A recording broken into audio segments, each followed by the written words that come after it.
నమస్కారం ఘంటారావానికి స్వాగతం. ముందుగా ప్రధాన అంశాలు. హామీలిచ్చి మోసం చేయడంలో బీఆర్ఎస్ కాంగ్రెస్ ఒక్కటే, ప్రజా సమస్యల పరిష్కారంలోనూ విఫలమయ్యాయని బీజేపీ విమర్శ.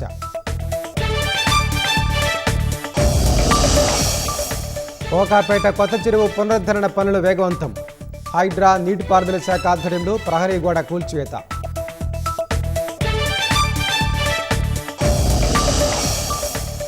ఇండో పసిఫిక్ ప్రాంత ఆందోళనలను పరిష్కరిద్దామన్న భారత్, క్వాడ్ దేశాధినేతలకు విదేశాంగ మంత్రి జయశంకర్ పిలుపు.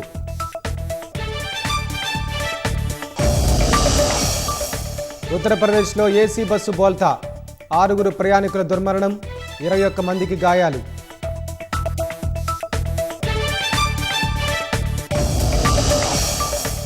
ఉగ్రమూకల కోసం సైన్యం పారామిలిటరీ బలగాల వేట, జమ్మూ కాశ్మీర్లో 4వ రోజు కొనసాగుతున్న తనిఖీలు.